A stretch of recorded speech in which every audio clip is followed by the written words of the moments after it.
Hey, so I could just jump around then before getting to Fire Emblem. Sure. Yeah, totally. So I know in terms of professional voiceover, it was like auto body radio commercial that you did that started everything. Wow. Yeah, that's some research right there. It was an auto body repair shop commercial for a place here in the San Francisco Bay Area. And it was like one of those really standard sort of baseline and brushes kind of thing. Very, very like early 2000s. Is that also how you got into SAG too? No, I had to join SAG, man, probably to work on certainly for EA because they were the main. Well, I don't know. It could have been a commercial thing prior to that, but I'm pretty sure it was like for Batman Begins or another EA game that just kind of required me to because everything they did, you know, was and is, through the union. Hmm. And was there ever any aspiration to do a live action, or was it always just voiceover? No, not really. I mean, I was in plays and stuff in high school and college. Um, but no, I never really like particularly wanted to be on stage or be in front of the camera. I was kind of content to be, hiding behind wood and metal, whatever. It does seem too that you predominantly work in video games, or do you kind of do everything with voiceover? No, I mean that's the only thing that ever gets reported anywhere. Yeah. It's like unless you were following, ad ad awards or something like that. No, I do a lot of interactive toys too. I've done a ton of toys for Hasbro and Leapfrog. Um, so Leapfrog would be like educational. I did those. Like that was probably one of my first real big kind of breaks. I do a lot of commercial stuff. I still have several commercial campaigns going for like LifeLock is one of them. But just kind of depends on what is available. I've done some audiobooks and some narration for shows and like in-show stuff, promo stuff, a little bit of animation, just kind of whatever, whatever they'll pay me to do. Hmm. I will, with very few exceptions, I will happily do. Well, I did think it was cool. Like one of your first credits on IMDb was a pretty creepy PS2 game called Kuon. Yeah, that was one of the first, probably one of the first games I really even worked on, which is kind of right after I started working or got an agent and started reading. Yeah, I don't know. I never played that, but it was a cool idea. I remember the place that, we had to go was really far away and to record there it was like being the studio is in or the agency's in San Francisco, and this was like always in Los Gatos, which is like beyond San Jose. It's like 50, 60 miles from San Francisco, Oh, which is far yeah. for us anyway. Yeah. But yeah, I don't remember hardly anything about that game. Do you consume very much of the stuff that you're in? No, I try not to if I can help it. Some things there's the thing coming up that I probably will have to play, and I'll probably have to play Engage too. No, but I do play a lot of video games. I mostly these days play Destiny 2.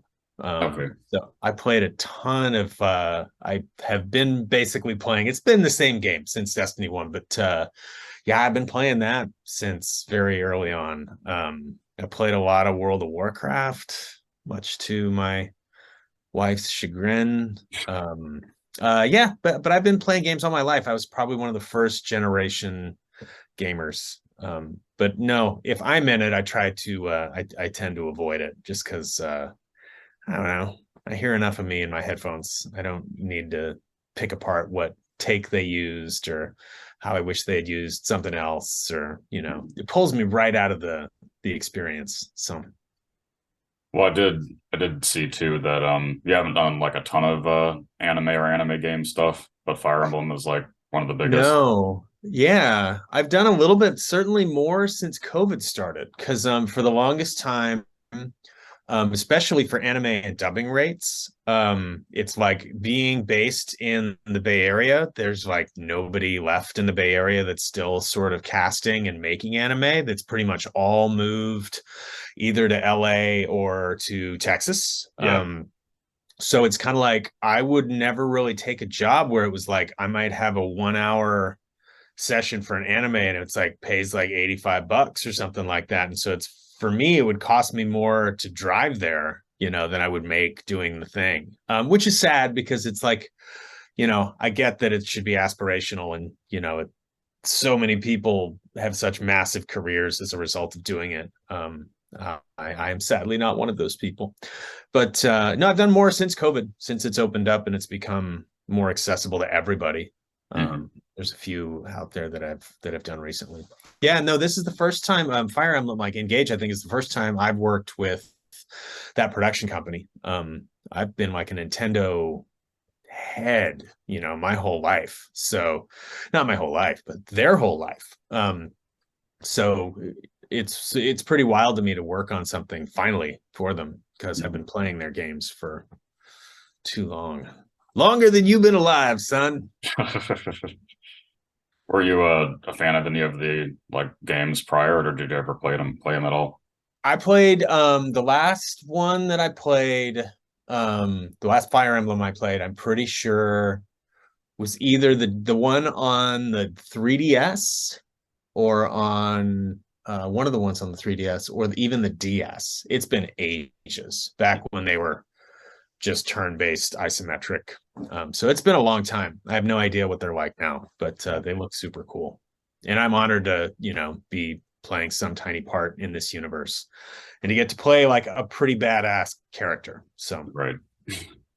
Was that a pretty general audition when it came through? yeah, just like everything, like 90% of this stuff for me anyway is through auditions. So and I just read it, and they liked it. So I was pleased. Was it specifically for Mauvier? No, it was for I think Marvin or Martin. It was like definitely the whole thing was codenamed. It Okay. has been codenamed since basically I think I did maybe 5 or so sessions, maybe 3 or 4 before they told me what it was for. And I kind of figured it out. I was like, oh, wait a minute. We're talking about divine dragons. And I'm like, okay. And they were kind of like, yeah, you might know what it is, but we can't say, even, in the sessions, which sometimes happens. I think it was called Bravo something, Bravo 19. All video games are code names. So I only ever remember them when people are like, you remember Project Taurus. Like, oh, right, Project Taurus. And then it turns out to be, some massive thing. You're like, oh, yeah. But no, it was just a general thing. It was a code name for him. And I couldn't tell from the dialogue because it's usually super generic. Sometimes it's not even the script for the game. It'll just be like other generic kind of things that convey a scene, which is cool. But yeah, it just depends on the on how they're run. Sometimes it's like right out in the open what it is, but that's usually an indie game. Things that are imported, anything for Nintendo, it's always some huge secret. What was your experience working with Christian and Patrick? It was awesome. I hadn't worked with Patrick before. I knew who he was. So actually getting to kind of meet him, become like Pokemon friends with him, and just get to communicate with him is super cool. They're awesome. So it was really rad. Like great VO actors make great VO directors, and he is certainly no exception. So super, super fun. It seems like it was probably pretty easy to develop the voice. Yeah, we kind of I'm pretty good at either matching whatever my audition is. Generally, I assume that like wherever I came into this picture, I came in for a reason and it's probably based on the audition. So I always just kind of find what my audition was because they all live right there on my computer. So it's something that I just pulled it up, listened to it, and then they're like, yeah, we like this a lot. Maybe he's like what Patrick would go through would be like this kind of 1,000-yard stare, sort of vibe that he would often have. The still waters run deep, I think was one of the metaphors that he would use, and I'm pretty good at just kind of picking up on that and trying to incorporate it into, an idea. Hmm. like articulate it vocally. So yeah, it wasn't too tough. Usually that's the first day or so, and then they play reference, and they might want him to sound a little bit, flatter, or that was usually the case with Mauvier, was to make him flatter, um, or more sort of penitent, which was a big just sort of vibe, for him throughout this game, especially. For no particular reason, no spoilers, but yeah, it was really cool. I mean, I love working with them, and like working with Cup of Tea is incredible too, because it's like I don't even have to record on my end. I'm just kind of like connected to them. They're just capturing everything. I think that a lot of times with them, the script is even up on screen, so it's kind of like going to a studio, Hmm. except I'm in my house. So, which was really, really awesome. Yeah. Which aspects of him do you think you could relate the most to? Oh, I think probably he carries around a lot of guilt. Not saying that I do, but certainly I think we all do. And so that's pretty easy to tap into just and he had, I think, this kind of nice natural inquisitiveness, especially sort of coming around the way that, the game kind of plays out. So that was really cool to get to kind of tap into, because, it enables me to really just sort of realize each line as though it were, he's genuinely feeling and thinking these things. It feels more authentic, a lot of times, than having lines where you feel like it's a little bit forced to have to say something. Plus, there's so much dialogue between, other characters, that's always fun. I get to sort of play up the character more, because there are these sort of little snippety conversations between different characters, which was super fun. That's always incredibly cool, especially when they have like audio and they can play it for us and we kind of play off of it.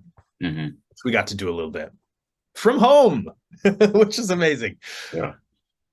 Yeah, I don't think maybe not at first. I think a lot of fans weren't expecting for him to become an ally. Oh, I don't know what you're talking about, because that sounds spoilery to me. Um, yeah, no, I mean, if I guess if that's fairly out there, I don't know. I suppose not. I didn't have a ton of experience with the character. I knew that he was an existing character. I knew that he's pretty badass. So that was exciting for me to sort of get to, put my tiny little thumbprint on it. Which is really, really neat. It's an honor to, anytime you get to be a part of like a real franchise, is pretty rad. Hmm. Have you seen any of the, because I don't know how easy it would be to remember without seeing them, but all the like support conversations that he has with.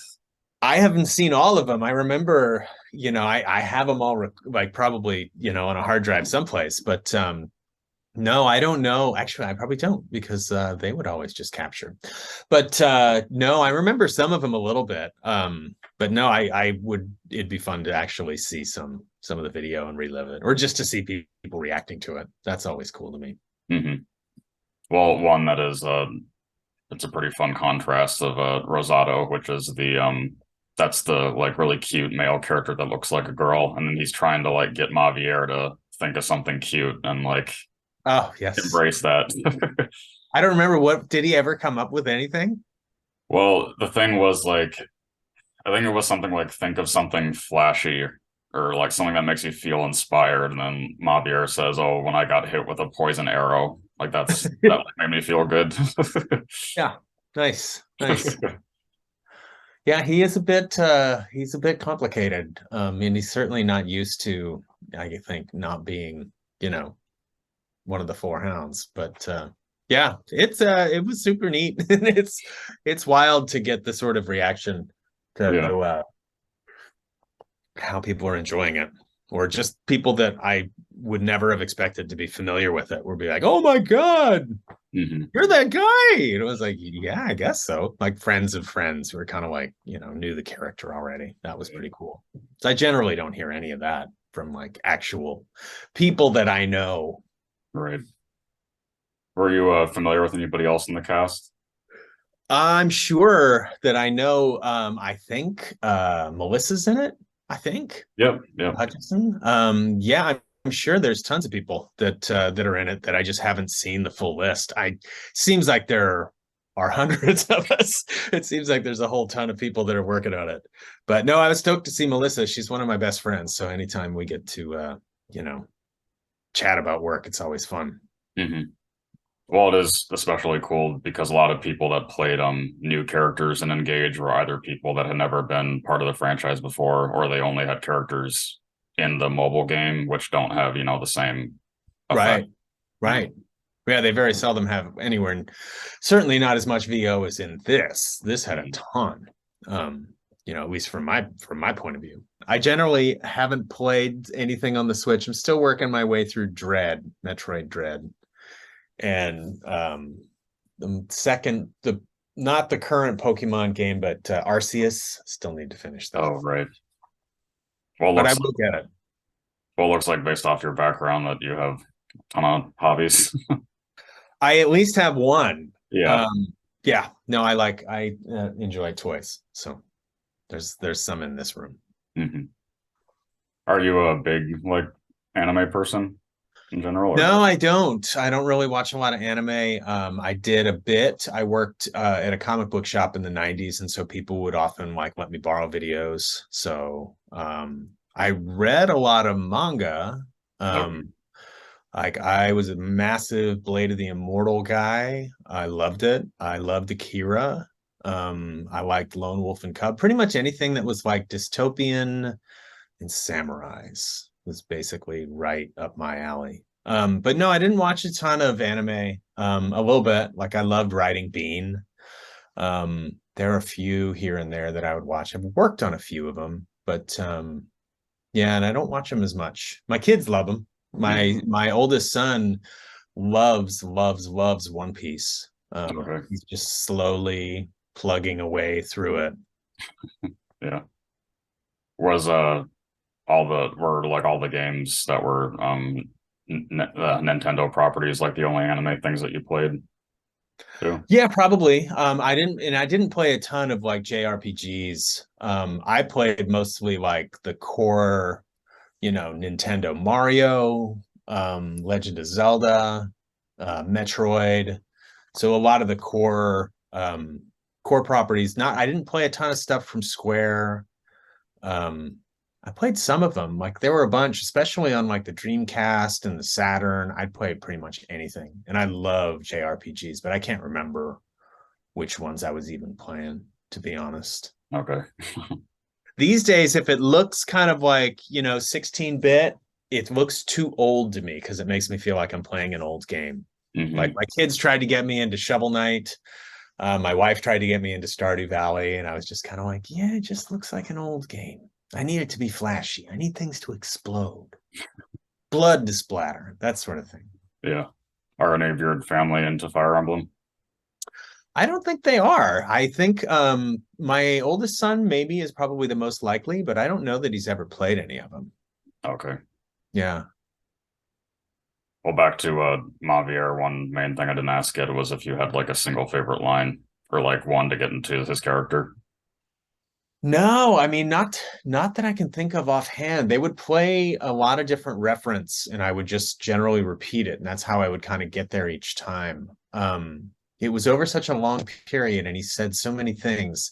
There were fun little scenes between characters. I wish that I could, and I probably should, find some and have a few to say. But but no, I can't think of anything offhand that really just sort of stuck with me. It was such Okay. a fun overall thing to be doing. And for so much of it, I had no idea what it was or what we were even like, you know, what it was, like what the game was. Hmm. It's it was one of those things. Do you think you have a preference for more dramatic characters like that too? No, I like anything. If it's, funny is always good. There's like most games these days tend to be pretty dramatic. There's not a lot of room for comedy, but I like to try to work it in when possible. I worked on Return to Monkey Island, which came out just a few months ago. That's definitely funny, had funny moments. But yeah, it just kind of depends. It's like it's most of the roles that I seem to get, just because most games are dramatic, or intense, militaristic, that sort of thing. It's just kind of what people make and play these days. Yeah. I don't really care. I mean, it's for me, it's just fun to get to, contribute some tiny thing to a project. Hmm. Well, since you did mention earlier that you've done more anime style things since the pandemic, is there stuff coming out that you're part of that you can't talk about yet, or? Yeah, I'm sure. Yeah, no, there's tons of games that I can't talk about. Some of them are, I think, are probably in that same vein, but again, I can never say. Yeah, I'm sure there are. I don't know that I've got any like actual anime like shows that haven't already sort of shown up in places. Mhm. Uh, but I don't know. Yeah, I never really know because it's kind of like those sessions too, the way that they're usually so quick. You're kind of in and then they throw you into things and you like, you sync up and then a lot of times I don't even know what the name of the project is. You Mhm. know, it might be codenamed as well. And then generally speaking, I nobody reaches out and tells me like, hey, you can find it any place in particular. So without doing all the research myself, which I just don't do, because I'm just happy to be working and to be involved in things. Yeah. Well, I know one other main anime game relatively recently you were in was a Triangle Strategy. Oh yeah, yeah. I just saw that as well. I was like, huh, no one ever told me at any point that that's what this was called. I Oh, don't remember what it even was. It was like probably another like Project Omega 19 or R, you know. I have no idea. Is it good? Did you play it? yeah. It's a like a old fashioned style strategy game. Nice. It's good. Yeah. Excellent. No, I saw that. I was looking because every now and then I look at my IMDb and I'm to see what's like shows up because generally that's reported by, by the production company, the audio production company, or Yeah. sometimes the developer, sometimes us if we're like, really sort of on top of it and going out and finding these things. More often than not, I don't even know what the project is. So I have to do research to find that out. And I'm lazy. I'm like happy to be working. So I generally don't spend enough time doing that. But yeah, I saw that one there and I was like, huh, wonder what that was. Yeah. When was that? Yeah. Now these days too, they make them so far out. There's a game that I've been working on for, man, I swear it was announced like 4 years ago. And like we've been working on it. I've been working on it for probably 2.5 years. Oh, Still having sessions, like coming in and having sessions for like 8 to 10 lines or something like that. And it's just like, wow, okay. Isn't it coming out soon? No, no, no. Hopefully in the fall. Yeah. yeah. Crazy. It's just and then by the time it comes out, it's nobody cares. You're just kind of like, oh yeah. But Hmm. but it's fun. It's cool to get to work on these things. Hopefully, I don't work on too many of them so that I get to play some of them because some of them I don't want to hear me. But Well, is there anything that you want to say to the Fire Emblem community? I love you. Thanks for letting me like come and tip my toe into this. And if you don't like me, I am super sorry. I'm trying my best. But no, so far everybody's been super cool. And I realize I'm just a tiny part of this massive community, and I'm stoked to be here. Mhm. Well, my final question then is always asking, what do you want your legacy to be?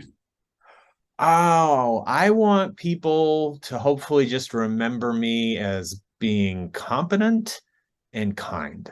Okay. That would be fine. And I want my kids to be decent, productive, you know, kind human beings too. And it'd be cool if people also thought that I could grow a mean tomato and throw a mean pizza pie. That would be cool too. Okay. Aside from that, I'm get to do something that I absolutely adore for a living. And these days I get to do a lot of it from home. It's really pretty much more than I could ever ask for. I'm super fortunate. Hmm. Well, thank you. I'm glad that we got to do this. Thank you so much. I really appreciate your time. Yeah. Have a good rest of your day then. Thanks, you too. Bye.